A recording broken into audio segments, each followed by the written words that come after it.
क्या हो अगर आप इंडिया के सर्वश्रेष्ठ कलाकारों में से एक हो और आपके बनाए हुए गानों पर 50-50 मिलियन व्यूज भी हो, और यहाँ नहीं, इंडिया के बड़े बड़े इन्फ्लुएंसर्स और कलाकारों तक के बीच में आपके गानों की पॉपुलैरिटी हो और आप सभी यंगस्टर्स के फेवरेट्स में से एक हो। सपना ही लग रहा है ना दोस्तों, लेकिन इस सपने को पूरा किया है सुमित गोस्वामी ने, जो एक सुपरस्टार वाली जिंदगी जी रहे थे। लेकिन अचानक एक दिन यह सब कुछ खत्म हो जाए, तुम्हारे ही फैंस ट्रोल करने लग जाए और यहाँ नहीं, तुम्हारे घर के सामने फायरिंग होने लग जाए। तो आप जानना चाहते हैं ऐसा क्यों हुआ? ये एक मूवी स्क्रिप्ट से कम नहीं है। तो चलिए शुरू करते हैं इस कहानी को, जो है सुमित गोस्वामी की। सुमित गोस्वामी हरियाणवी इंडस्ट्री का चमकता हुआ सितारा था, जिन्होंने हिट गानों से लाखों के दिल जीते हो। लेकिन ये सब हुआ कैसे?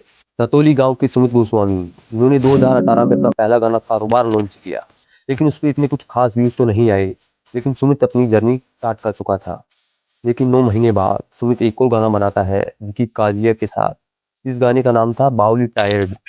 यही पहला गाना था जो सुमित का यूट्यूब पर हिट गया था। इस वीडियो पर यूट्यूब ने 139 मिलियन व्यूज भी दिए थे। लेकिन इससे सुमित को इतनी कुछ खास जान पहचान नहीं मिलने लगी थी। सुमित का सपना था हरियाणवी इंडस्ट्री को अलग लेवल पर पहुंचाने का, और यही कारण था जिसके बाद सुमित ने 3 महीने बाद अपना एक और गाना लॉन्च किया, जिसका नाम था भोलेनाथ। और यह गाना इतना हिट गया जिससे सुमित को अपनी पहचान मिलना शुरू हो चुकी थी। और उसके बाद सुमित ने 2-3 गाने और सुपरहिट दिए, और इन्हीं 2-3 साल में सुमित ने इतने सुपरहिट गाने दिए कि लोग उसे एक मशीन के नाम से जानने लग गए थे। और हरियाणा का यूथ सुमित को अपना आइडल मानने लग गया था। इसी के साथ साथ सुमित ने अपनी एल्बम भी लॉन्च की। इससे सुमित के करियर को काफी फायदा मिला।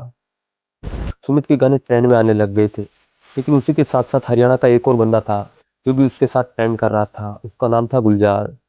और इसके गाने इंडिया में सब लोग सुन रहे थे। इसमें इसके गाने थे जुग जुग, फिल्टर, यमराज और इज्जत। और दोनों हरियाणा से थे, तो दोनों की ऑडियंस लगभग सेम ही थी। तो ऑडियंस दोनों को आपस में कंपेयर करने लगती थी, क्योंकि दोनों के गाने लगभग सेम ही थे। लेकिन कुछ समय बाद सुमित ने अपना नया गाना फीलिंग्स लॉन्च किया, जो सुमित के करियर का सबसे बड़ा हिट था। जिस गाने में लगभग 1 घंटे में 50 मिलियन व्यूज भी आ चुके थे। लेकिन सुमित का ये लास्ट सुपर हिट सॉन्ग था। इसके बाद सुमित के साथ कुछ ऐसा हुआ कि उसका पूरा करियर ही खत्म हो चुका है। सुमित के ऊपर काफी सारे केस भी लग चुके थे और काफी सारे आरोप भी, जिसमें सुमित बुरी तरीके से फंस चुके थे। और यहीं पर सुमित का करियर का लगभग डाउनफॉल स्टार्ट हो चुका था। अमन बैसला, जो एक पेशे से एक बिजनेसमैन और एक समाज सेवी थे, जिन्होंने 29 सितंबर 2020 को सुसाइड कर लिया था। लेकिन उन्होंने सुसाइड से पहले एक वीडियो और एक नोट बनाया था, जो वीडियो सोशल मीडिया पर बुरी तरीके से वायरल हो चुका था। उस वीडियो में अमन बैसला ने 2 व्यक्तियों का नाम दिया। उसमें एक थी नेहा जिंदल और एक थी सुमित गोस्वामी। अमन ने उस वीडियो में बताया कि सुमित और नेहा उससे लाखों रुपए ले चुकी थी, और जब अमन अपने पैसे वापस मांगने गया तो नेहा जिंदल और सुमित गोस्वामी ने उसे बहुत बुरी तरीके से ब्लैकमेल किया और डराया धमकाया भी था। अमन अपने परिवार को परेशानी में नहीं डालना चाहता था, इसीलिए उसने ये सब किया। वीडियो में बताया कि नेहा और सुमित उससे काफी सारे कई बार पैसे ले चुके हैं और वापस नहीं दे रहे। अमन ने बताया कि नेहा बोलती थी कि मेरी माँ बीमार है, कभी अपने पिता बीमार है, उस चक्कर में उससे खूब सारे पैसे उन्होंने ले लिए। और जब वो वापस मांगने गया तो वो दोनों उसे ब्लैकमेल करने लग गए। और इसी चक्कर में 2020 में सुमित के घर के सामने फायरिंग होना भी स्टार्ट हो चुकी थी।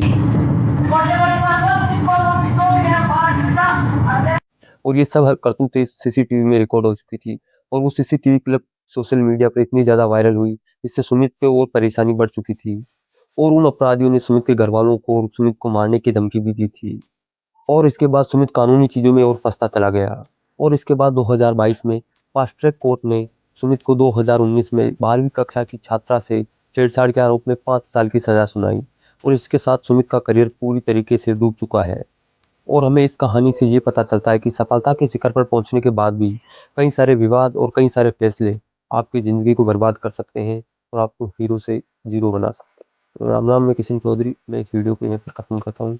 आगे आपको अगर किसी पर वीडियो चाहिए, कमेंट करें।